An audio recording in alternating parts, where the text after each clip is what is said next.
I just hitchhiked across the United States on $5 a day in 77 days. So what?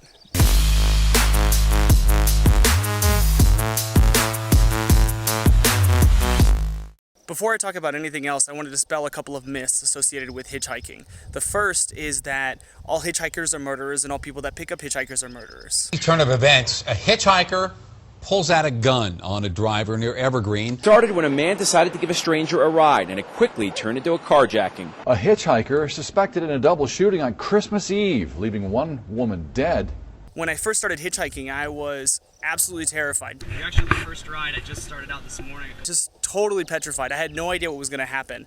Like, all my friends and family were skeptical about my trip, and I mean, safety is definitely not guaranteed. But here's the thing. The more I traveled, the more I realized that people are so kind and warm-hearted. So I asked for your questions, and this is what you guys told me.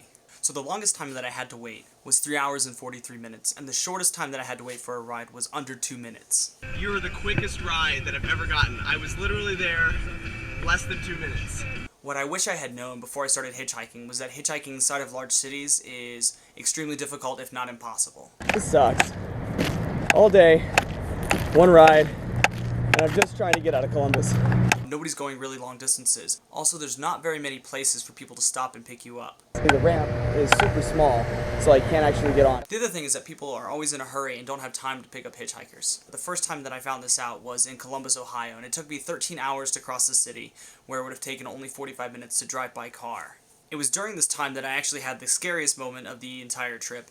I was walking through the bottoms of Columbus, Ohio. The sketchy part of Columbus, you know that when some dude's just chilling there on the side of the building, the other guy comes up and just owns him in the face. Consequently, I started walking, and I think I walked like 6 miles or 7 miles out of Columbus.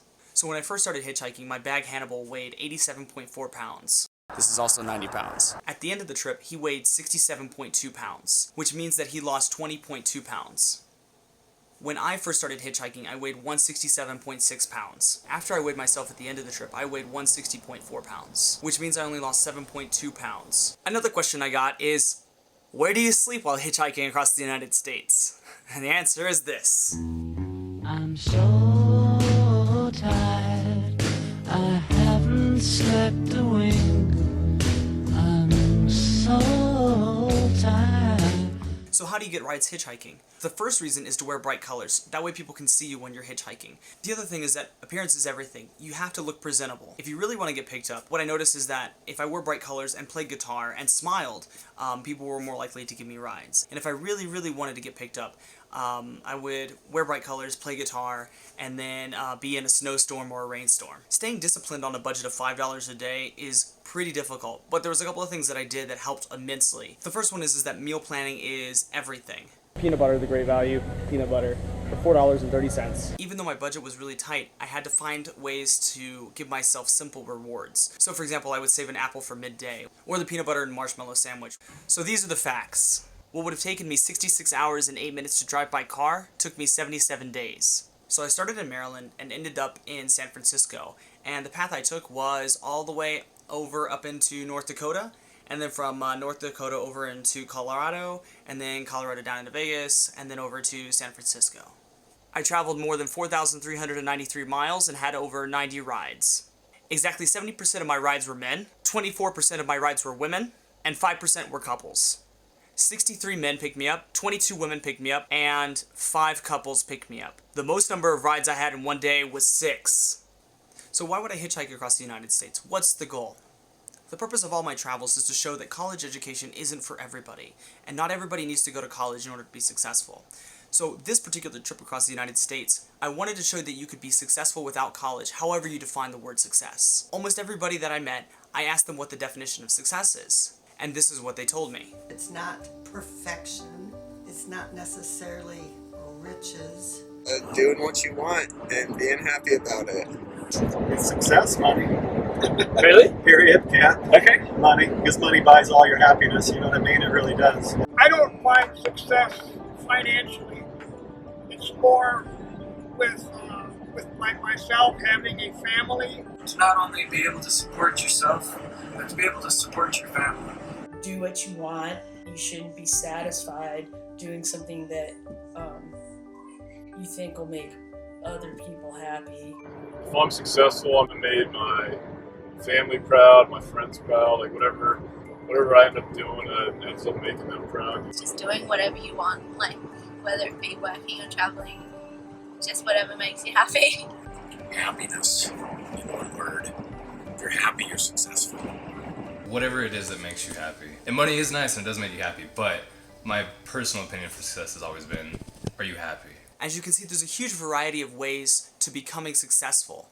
I think the problem that the American culture has is that society dictates that you have to go to college in order to be successful. When I went through high school, people put a whole lot of emphasis on like, oh, I gotta go to college and I gotta get a bachelor's in like a STEM branch or something so I can make money or whatever. I think there's other ways to achieve a higher education. If you genuinely think it'll make you happy, I think the most important thing to do is to sometimes risk everything and just go about it. There's many different ways to achieve that success, not just a college education. I think there's other ways to achieve a higher education. When I first started hitchhiking, I only had a budget of $500, which means that on a budget of $5 a day, I had approximately 100 days to go from coast to coast. It cost me $265.12. Divide that number by 77, and it was a daily average of $3.44. Now you can ask, how is it possible to live off of $3.44 a day? Well, it's not just that. It also has to do with the kindness of strangers. So how does youth and attractiveness affect the kindness of strangers? Well, to better answer this question is my friend Dosh, who's in the last stages of circumnavigating the globe by bicycle. My name's Dosh, I'm from England, and I've been riding my bike about 2 years now. I feel like the kindness of strangers isn't affected by attractiveness or youth.